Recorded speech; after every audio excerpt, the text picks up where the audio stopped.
ನಿಮ್ಮ ವಿರುದ್ಧ FIR ಕೂಡ ದಾಖಲಾಗಿದೆ. ಹೌದಪ್ಪ. ಈಗ 17A ಪ್ರಕಾರ ತನಿಖೆ ಮಾಡಿ ವರದಿ ಕೊಡಿ ಅಂತ ಹೇಳಿದ್ದಾರೆ. 3 ತಿಂಗಳು ವರದಿ ಕೊಟ್ಟಿದ್ದಾರೆ ಸ್ಪೆಷಲ್ ಕೋರ್ಟು. ಅದ್ರ ಪ್ರಕಾರ FIR ರಿಜಿಸ್ಟರ್ ಮಾಡ್ಕೊಂಡು ತನಿಖೆ ಮಾಡ್ತಾರೆ.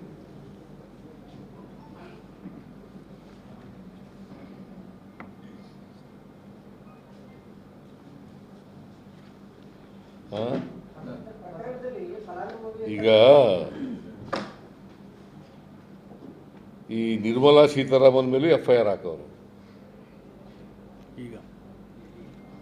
ಈಗ ಲೇಟೆಸ್ಟ್ ಜನಪ್ರತಿನಿಧಿಗಳ ನ್ಯಾಯಾಲಯ ನಿರ್ಮಲಾ ಸೀತಾರಾಮನ್ ಯಾರವರು?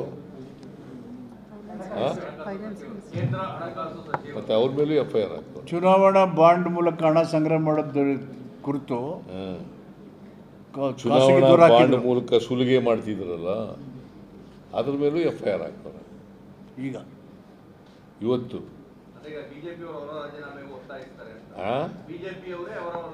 ಈಗ FIR ಆದ್ಮೇಲೆ ಅವರು ಕೊಡ್ಬೇಕಲ್ಲ ರಾಜೀನಾಮೆನ.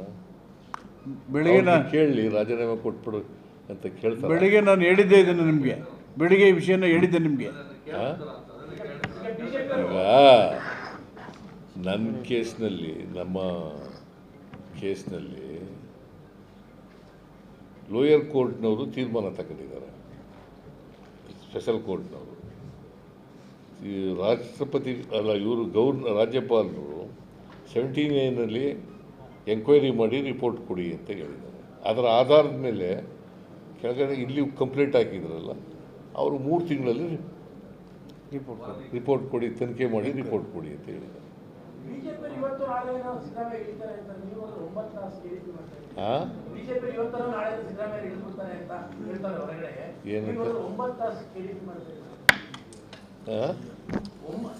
ನಿರಂತರವಾಗಿ 9 ಗಂಟೆಗಳು ಕೂಡ ಮಾಡ್ತಾ ಇದ್ದೀವಿ. ಹೊರಗಡೆ ಬಿಜೆಪಿ ಹೇಳ್ತಾ ಇದ್ದಾರೆ ಸಿದ್ದರಾಮಯ್ಯ ಹಿಡಿದು ಹೋಗ್ತಾರೆ ಇವತ್ತು ನಾಳೆ ಮಾತಾಡ್ತಾ ಇದ್ದಾರೆ. ಈಗ ಮೊದಲು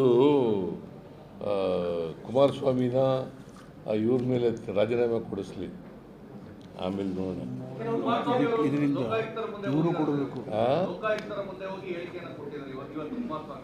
ಏನಂತ? ಹಾಂ, ಮತ್ತೆ ಅವ್ರು ರಾಜೀನಾಮೆ ಕೊಡಬೇಕಲ್ವಾ? ನೀವು ನಿಮ್ಮ ಪ್ರಕಾರ ಕೊಡಬೇಕೋ ಬೇಡ? ಈಗ ಮೊದಲು ಅವ್ರ ಕೈಲಿ ಕೊಡಿಸ್ಲಿ. ಈಗ ಮೋದಿಯವರು ಕೊಡಬೇಕಾಗತ್ತೆ. ಚುನಾವಣಾ ಬಾಂಡ್ ಮೂಲಕ ಮೋದಿಯವರು ಕೊಡಬೇಕಾಗತ್ತೆ. ಚುನಾವಣಾ ಬಾಂಡ್ ಕೇಸೇ ಯಾಕೆ? ಚುನಾವಣಾ ಬಾಂಡಿನೆಲ್ಲ ದುರುಪಯೋಗ ಮಾಡ್ಕೊಂಡಿದ್ದಾರಲ್ಲ, ಸುಲಿಗೆ ಮಾಡಿದಾರಲ್ಲ, ಮೋದಿಯವರು ಕೊಡಬೇಕು. ನಿರ್ಮಲಾ ಸೀತಾರಾಮನ್ ಕೊಡಬೇಕು. ಕುಮಾರಸ್ವಾಮಿ ಅವರು ಜಾಮೀನ್ ಮೇಲೆ ಇದ್ದಾರೆ, ಅವರು ಕೊಡಬೇಕು. ಹಾಂ, ಇಲ್ಲ ಇಲ್ಲ, ಯಾವಾಗಲೂ ಪ್ರೆಸ್ನವ್ರು ಇಟ್ಕೊಂಡು ರಿವ್ಯೂ ಮಾಡಲ್ಲ. ಹಾಂ,